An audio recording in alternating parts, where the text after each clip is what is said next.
Il y a des moments où la vie nous emmène dans des directions que nous n'avions pas choisies, des virages qui nous semblent déstabilisants, des ruptures qui nous laissent égarés, des silences qui semblent signifier la fin de tout. Mais peut-être que, justement, ces détours ont un sens plus profond, une intention cachée derrière la douleur et l'incertitude. Nous sommes tous en quête de quelque chose de plus grand, de plus sincère, un amour vrai, une relation qui nous élève, qui nous nourrit, qui répare ce qui est brisé en nous. Et pourtant, avant de pouvoir accueillir cet amour, il faut d'abord se préparer, se réparer, se renforcer. C'est un chemin qui n'est pas toujours facile, mais c'est le chemin vers une transformation profonde, la transformation vers l'amour que nous méritons. Tu ne l'as pas vu venir. Un jour, tout allait bien, ou du moins assez bien pour que tu continues d'avancer sans trop poser de questions. Puis, sans avertissement, les choses ont basculé. Quelqu'un est parti, un projet s'est effondré. Ce lien que tu croyais solide s'est fissuré sans bruit. Et dans le silence qui a suivi, tu as commencé à te demander « Pourquoi ? Pourquoi maintenant ? Pourquoi comme ça ? Pourquoi moi ?» Tu t'es retrouvé dans un virage que tu n'avais pas prévu. Et le pire, c'est que rien ne semblait logique. Tu as regardé autour de toi, cherchant des repères. Mais tout ce que tu voyais, c'était un brouillard. Pas d'issue claire, pas d'explication limpide. Juste le sentiment d'avoir perdu quelque chose que tu ne savais pas que tu tenais aussi fort. Mais parfois, les plus grands changements prennent la forme d'un chaos discret. Ce n'est pas toujours bruyant, pas toujours dramatique. Parfois, c'est une douce désintégration de ce qui n'était plus aligné, une fracture nécessaire pour faire place à autre chose. Quelque chose que tu ne peux pas encore voir, mais que la vie, elle, est déjà en train de préparer. Tu vois, les détours de la vie ne sont jamais gratuits, même ceux qui font mal, même ceux qu'on ne comprend pas. Ils sont là pour te sortir de l'automatisme, pour te forcer à t'arrêter, à regarder en toi. Quand tout se désorganise à l'extérieur, c'est souvent pour que tu réorganises quelque chose à l'intérieur. Et pendant que tu crois avoir échoué, pendant que tu regardes les morceaux tomber au sol, la vie t'observe en train de renaître. Pas comme avant, pas en reprenant les mêmes habitudes, les mêmes attachements, mais autrement, plus vrai, plus proche de ce que tu es devenu sans même t'en rendre compte. Ce détour-là, celui qui t'a arraché à ce que tu connaissais, ce n'était pas une punition. C'était un pivot. Un point de rupture qui te réoriente, qui t'oblige à sortir de la survie pour entrer dans la construction consciente. Et même si tu n'as pas encore les réponses, même si tu doutes encore, ce moment où tu es perdu n'est peut-être que le moment précis où tu es enfin en train de te retrouver. Il y a des présences qui ne quittent pas vraiment. Elles s'éloignent peut-être, elles se font discrètes, elles changent de forme, mais elles restent, quelque part, suspendues entre deux silences. Tu penses parfois à cette personne, sans prévenir, sans logique. Son prénom surgit dans ton esprit au détour d'une chanson, d'un lieu, d'un rien du tout. Tu ne sais pas pourquoi ça arrive, mais ça arrive. Et ça suffit pour troubler l'instant. Parce que tu sais, au fond, que cette connexion-là ne s'est jamais vraiment rompue. Il y a des liens qui échappent aux lois du tangible. Des liens qui n'ont pas besoin d'appels réguliers ou de messages pour exister. Des liens faits d'énergie, d'intuition, de mémoire muette, une sorte de fil invisible qui relie deux êtres au-delà de la présence physique. Et parfois, ce fil se tend. D'autres fois, il semble s'assoupir, mais il ne casse pas. Tu peux traverser des saisons entières sans croiser cette personne. Tu peux même croire l'avoir oubliée. Tu te convaincs que c'est fini, dépassé, rangé dans le passé. Et pourtant, un simple souffle, un détail, un rêve, et tout revient.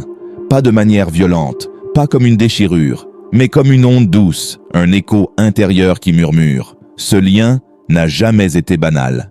Peut-être que l'autre aussi pense à toi. Peut-être qu'au même moment, dans un espace qui vous échappe, vos pensées se croisent. Pas parce que vous le décidez, mais parce que l'attachement profond a sa propre vie, son propre rythme. Et dans le silence, il continue d'exister. Ce genre de connexion ne revient pas toujours comme avant. Parfois, elle revient transformée. Moins fusionnelle, mais plus vraie. Moins dans l'attente, plus dans la conscience. Parce que le temps et la distance n'effacent pas l'authenticité. Ils la filtrent. Ils enlèvent le superflu et ne laissent que ce qui a du poids. Ce qui tient malgré tout est souvent ce qui compte vraiment.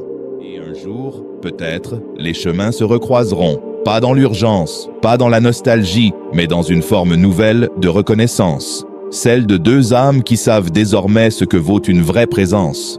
Et si ce que tu vis en ce moment n'était pas une sanction, mais un soin silencieux? Tu regardes autour de toi et tu ne vois que les morceaux brisés, la relation qui s'est arrêtée, les gestes restés en suspens, les mots qui n'ont jamais été dits. Tu penses peut-être que tu as tout gâché, que tu as dit ce qu'il ne fallait pas, ou pas dit ce qu'il fallait. Et si ce n'est pas toi, alors tu te dis que c'est l'autre, et que peu importe, c'est trop tard.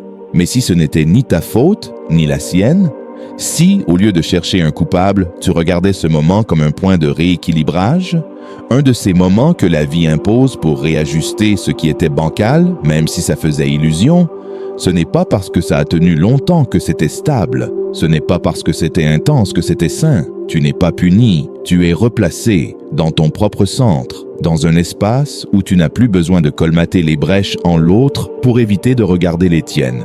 Cette séparation, aussi douloureuse soit-elle, peut être un miroir. Elle te force à t'écouter enfin, à t'arrêter pour voir où est-ce que ça faisait mal depuis longtemps, même si tu le taisais. Qu'est-ce que tu donnais sans retour? Qu'est-ce que tu attendais qu'on devine à ta place? Et pendant que tu fais ce chemin en toi, l'autre le fait peut-être aussi, de l'autre côté du silence, à sa façon, avec ses lenteurs, ses résistances, ses prises de conscience. Ce n'est pas une course, ce n'est même pas un plan. C'est une étape, nécessaire, pas pour revenir vite, mais pour que, si retour il y a, il soit vrai. Parce qu'on ne répare pas une relation à deux si chacun n'a pas fait le choix, seul, d'affronter ses propres manques. Ce temps d'ajustement, tu n'as pas à le fuir, tu as à l'habiter, pas pour prouver que tu vas bien, mais pour comprendre ce que tu ne veux plus tolérer, ce que tu veux construire vraiment. Ce n'est pas une punition, c'est un espace sacré. Une remise à niveau intérieur, un redémarrage lent, un recentrage profond. Tu veux un amour vrai? Alors prépare-toi vraiment.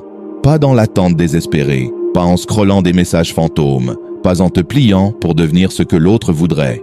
Prépare-toi en devenant quelqu'un qui se choisit, qui se respecte, qui ne cherche plus à remplir un vide, mais à partager un trop-plein. Tu ne peux pas construire quelque chose de profond sur des fondations fragiles. Ce n'est pas de la magie, ce n'est pas un hasard. C'est une rencontre entre deux mondes intérieurs qui ont décidé de ne plus fuir ce qu'ils sont. Ça commence avec toi, avec les blessures que tu ne caches plus sous des sourires automatiques, avec les choses que tu dis à voix haute, même si elles tremblent encore dans ta gorge. Tu ne peux pas attendre d'être compris si toi-même tu ne sais pas encore poser tes mots. Tu ne peux pas poser des limites claires si tu as peur qu'on t'abandonne à chaque non. Il faut apprendre à rester seul sans se sentir vide, à se tenir debout sans chercher une béquille affective, parce que l'amour qui dure n'est pas un refuge contre soi-même. C'est un lieu où deux personnes entières se rencontrent, pas deux moitiés qui s'accrochent. Et ce n'est pas triste, tu sais. Ce n'est pas une punition de devoir se préparer. C'est un luxe. C'est la chance de ne pas reproduire encore et encore les mêmes cycles déguisés en passion. C'est l'opportunité de ne plus confondre intensité et stabilité. De choisir quelqu'un non pas parce qu'il te sauve, mais parce qu'il t'élève. La solitude que tu vis maintenant, elle n'est pas vide, elle est dense.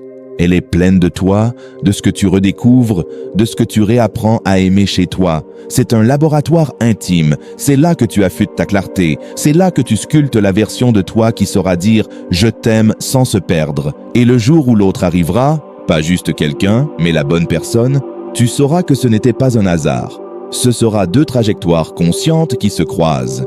Et là, seulement là, quelque chose de solide pourra naître. Tu sais ce qui fait la différence entre un espoir qui s'éteint et une foi qui reste vivante? La conviction active que l'amour existe réellement, pas un amour parfait, pas un amour magique, mais un amour juste, un amour qui te trouve tel que tu es, sans masque ni fausse promesse. Ce genre d'amour ne se contente pas de venir te chercher quand tout va bien. Il te trouve dans tes faiblesses, dans tes doutes, dans tes failles. Mais il est là parce qu'il est réel. Parce qu'il est ancré dans une vérité plus profonde que les apparences. Croire en cet amour, ce n'est pas se laisser bercer par une illusion. Ce n'est pas espérer passivement qu'il se produise par magie. C'est se tenir droit dans sa conviction que tu mérites ce que tu désires, sans jamais céder à la tentation de te contenter de moins. Ce n'est pas accepter d'être traité avec négligence parce que ça fera l'affaire, mais choisir de t'entourer de ce qui te nourrit véritablement. Il n'est pas question de compromis dans une quête de ce genre. Parce qu'un vrai amour n'est pas un hasard. Il est le fruit de tout ce que tu as construit en toi, de la manière dont tu te respectes, dont tu te donnes de l'espace. La foi en cet amour ne se déploie pas dans l'attente passive, mais dans l'action consciente. C'est refuser de baisser les bras même quand la vie te fait douter. Ce n'est pas de l'optimisme naïf, ce n'est pas ignorer la réalité des épreuves ou des blessures. C'est avoir le courage de regarder la douleur en face et de continuer à avancer avec la certitude que chaque pas nous rapproche de ce que nous sommes appelés à vivre. Il y a des moments où la vie semble vouloir tester notre foi. Elle nous fait tomber, elle nous met face à des épreuves qui semblent insurmontables. Mais ces moments-là ne sont pas des raisons d'abandonner. Ils sont des invitations à renforcer notre foi. Car c'est dans ces moments de solitude, dans ces moments où tout semble fragile, que nous préparons en nous l'espace nécessaire pour accueillir l'amour véritable. Et quand cet amour arrive, quand il revient, il ne s'agit pas d'un amour en retard, mais d'un amour prêt, parfaitement à l'heure, parce que tu t'es préparé à lui, parce que tu as cru qu'il viendrait et que, surtout, tu as agi comme si. Et quand il arrivera, tu le reconnaîtras, parce que tu auras créé en toi l'espace pour qu'il y prenne place pleinement.